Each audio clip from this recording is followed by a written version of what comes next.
I've been born and raised in Prior Lake, and I swum through some of the algae bloom, and back then we didn't know any difference.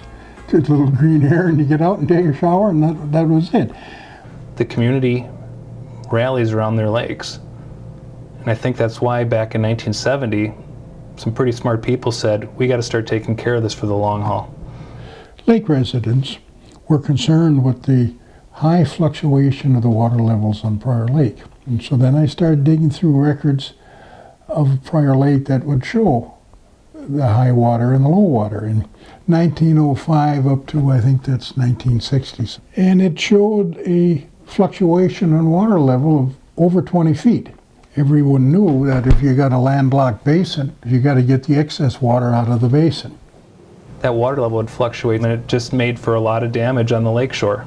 A lot of erosion. That's not good for the fishery. It's not good for real estate. It's not good for the community. We got a hold of an attorney and discussed with him and looked at all the possibilities. It was in quite a few years, contacting the county board if the county could do anything, and the project was getting larger and larger. We need one body to come in here and address the problem. That's what watershed districts do best. So we petitioned for the authority to form a watershed district and see how we could fund a project like this, an outlet to Prior Lake that everyone can live with. A watershed district is formed so that it can take care of the water quality and quantity issues over the watershed area. It pays no attention to any kind of a county boundary or a city boundary, anything. It doesn't quit flooding just because that's the county line. We are the agency that's charged with receiving a citizen petition, say, to create a new watershed district. So we, the Board of Water and Soil Resources, we create them following a public hearing process and deliberation on whether or not this is an area and a purpose for which a watershed district is well suited. Good afternoon, Watershed District. The watershed district was formed. The county board appoints the members on the board, which are 5 members. The members have taxing power, but are not elected, and that's unique.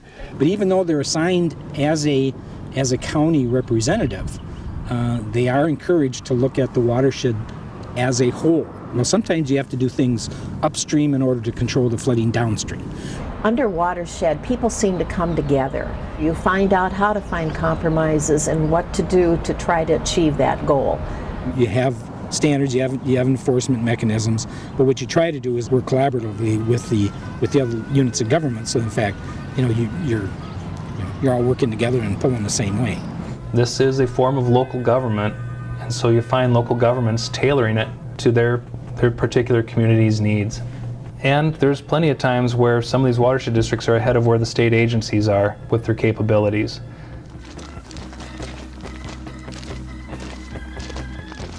Maintaining the environment of Prior Lake has turned into a lot bigger job than most people realize. It's a lot beyond the outlet. There's a weir inside that's like an accordion shape. It allows enough water to get over and maximize the pipe flow. This is what the Watershed District calls the Highway 13 wetland. This is the main input of water from the south end of from the headwaters area into Spring Lake, and that allows us to treat water for phosphorus removal before it enters Spring Lake. I think one of our difficulties is carp. They stir up the bottom, and then it releases all this phosphorus in the low shallow portions. Algae bloom is created by the excess phosphorus in the lake. And if we measure the phosphorus level coming into Prior Lake, it's real high. If we can try to slow the flow of water, infiltrate into the ground, and that will remove the phosphorus. We were considering replacing a new street sweeper. We approached the Watershed District with a proposal. We wanted to upgrade to new technology, and we asked them to help, share in the increased cost. We helped the city pay to sweep more additional times. We like to get these urban runoff ponds a lot larger so that they can take a longer time filtering. The thing is, you can do with the rain gutters.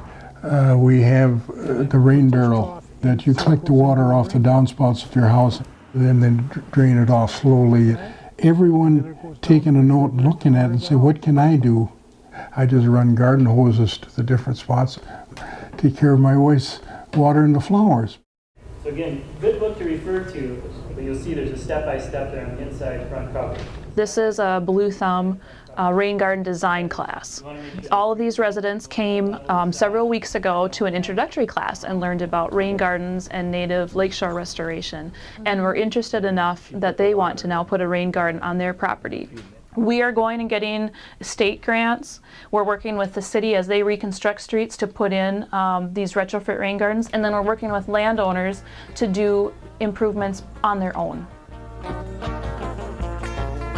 You hear a lot of implementation of rain gardens, which are depressions placed in the most efficient locations so the water can pond in there and slowly seep away to filter through the soils. Keep people a lot more aware of what they're doing. And it is the little bitty things that everyone does.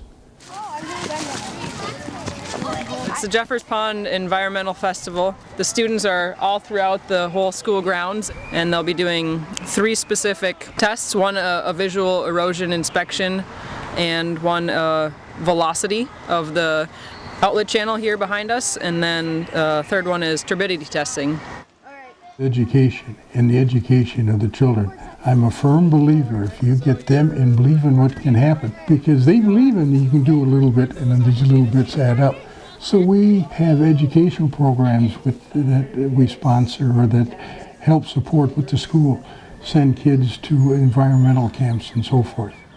We're starting to see the payback on that. You know, you get the kids interested in keeping it clean, their parents get interested in keeping it clean.